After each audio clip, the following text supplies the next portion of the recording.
En el polvoriento pueblo de Río Seco, bajo el sol implacable del viejo oeste, el magnate del oro, don Esteban Vargas, cabalgaba con su séquito de pistoleros. Era un hombre de fortuna incalculable, dueño de minas que escupían riquezas como veneno de serpiente.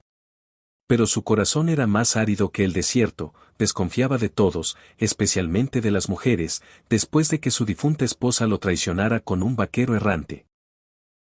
Esa tarde, entró al Selún el Coyote Rojo, donde el aire olía a whisky barato y humo de cigarros. Sus botas resonaron en el suelo de madera astillada, y los parroquianos se apartaron como ratas ante un halcón. Don Esteban se sentó en una mesa esquina, su sombrero Stetson echado hacia atrás, revelando ojos fríos como el acero de su revólver Colt. Pidió un filete crudo y una botella de tequila añejo. La mesera, una joven llamada Rosa María, se acercó con una sonrisa tímida. Era una belleza morena de ojos negros como la noche, con un vestido raído que apenas ocultaba las cicatrices de una vida dura. Huérfana desde niña, trabajaba allí para sobrevivir, soñando con escapar a las verdes colinas del sur. ¿Qué desea, señor?, preguntó con voz suave, pero don Esteban la miró como si fuera una mosca en su sopa. Comió en silencio, observándola mientras servía a borrachos y jugadores de póker. Al terminar, dejó sobre la mesa una propina miserable. $5 en monedas de plata, apenas lo suficiente para un par de balas.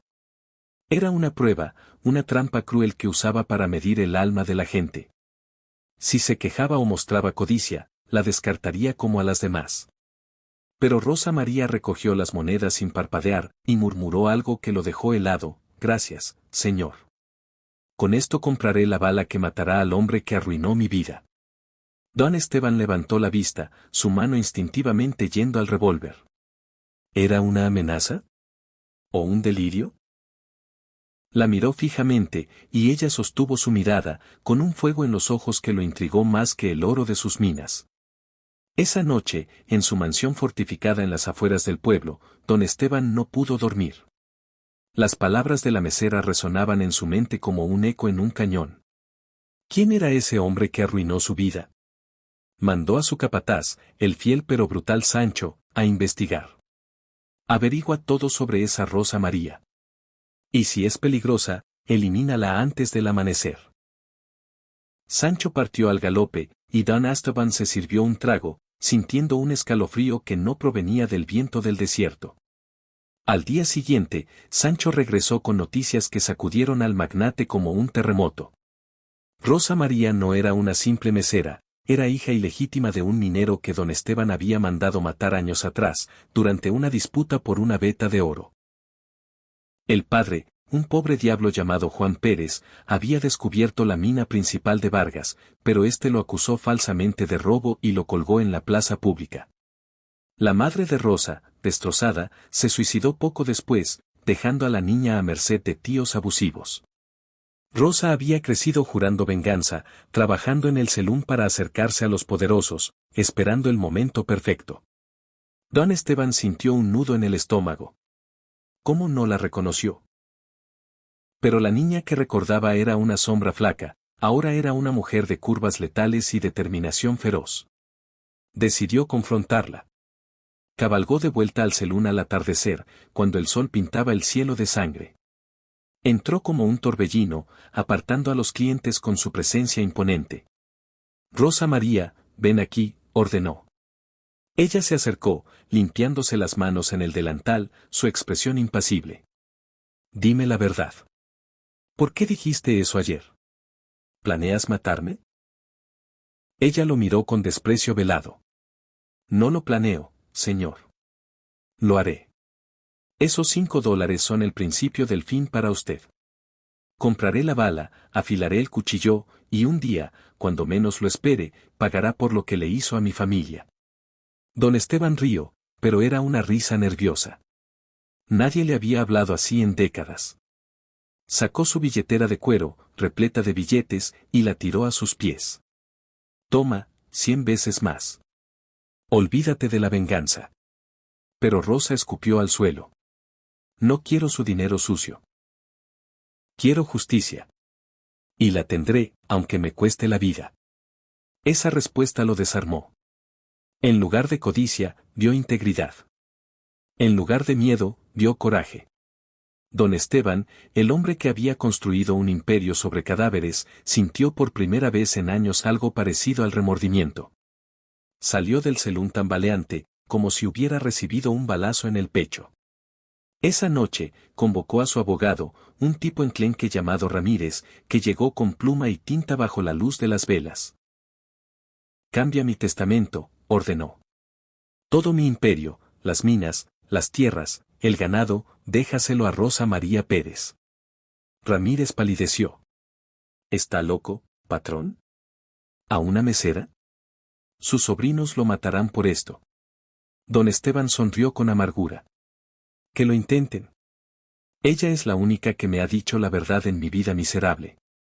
Pero el secreto no duró. Uno de los sobrinos, el ambicioso Raúl, sobornó al capataz Sancho y se enteró del cambio. Raúl, un pistolero de gatillo fácil con cicatrices de duelos pasados, juró impedir que una zorra de celún heredara lo que le correspondía. Planeó un asalto, esa misma noche, irrumpiría en la mansión y obligaría a don Esteban a revertir el testamento, o lo mataría y falsificaría uno nuevo. Mientras tanto, Rosa María, ajena a todo, cerraba el celún bajo la luna llena.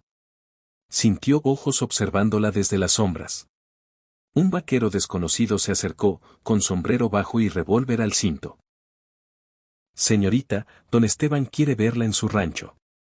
Dice que es urgente». Ella dudó, pero el fuego de la venganza la impulsó. Montó en su caballo viejo y cabalgó hacia la mansión, ignorando el peligro que acechaba. En la mansión, don Esteban firmaba el Nuevo Testamento cuando oyó disparos afuera. Raúl y sus hombres atacaban, balas silbando como serpientes. Sancho, traidor, abrió las puertas desde dentro. «Tío, revierte eso o muere», gritó Raúl, irrumpiendo en el estudio con pistola en mano. Don Esteban, viejo pero astuto, sacó su Colt de debajo del escritorio y disparó, hiriendo a Raúl en el hombro. El caos estalló, pistoleros leales contra traidores, balas rebotando en las paredes de adobe. Rosa llegó en medio del tiroteo, su caballo relinchando aterrorizado. Vio a un hombre apuntando a don Esteban por la espalda y, sin pensarlo, sacó un deringue escondido en su bota, el que había comprado con esos $5. Disparó, matando al atacante. Don Esteban la vio, boquiabierto. «¿Tú? ¿Por qué me salvaste? Querías matarme». Ella jadeó, recargando. «Quería justicia, no asesinato a traición. Si muere, que sea por mi mano, no por la de un cobarde». Juntos repelieron el ataque. Rosa, sorprendentemente hábil con el arma, aprendida de su padre minero, abatió a 2 más. Raúl, herido, huyó al desierto, maldiciendo. Cuando el polvo se asentó, don Esteban la miró con nuevos ojos. «Eres más que una vengadora. Eres mi heredera legítima». Pero el Soc Mayor vino al alba. Ramírez reveló que, en el testamento original, don Esteban había dejado todo a instituciones caritativas, no a sus sobrinos. El cambio a favor de Rosa era su forma de redimirse. Días después, Raúl regresó con una banda de forajidos, asaltando el pueblo para capturar a Rosa. La batalla final se desató en la plaza, bajo un sol asesino. Don Esteban, herido pero feroz, se unió a la pelea. Rosa, ahora armada con rifles de la mansión, lideró la defensa. En el clímax, Raúl la acorraló en el celún. «Muere, perra», gritó, disparando. Pero ella rodó detrás de la barra, y con un tiro preciso, lo derribó. Muriendo, Raúl confesó: «Fui yo quien mató a tu padre, no mi tío. Lo hice por el oro». Esa revelación sacudió a todos. Don Esteban, al oírlo, cayó de rodillas. «Dios mío, fui un tonto». Rosa, con lágrimas, lo perdonó.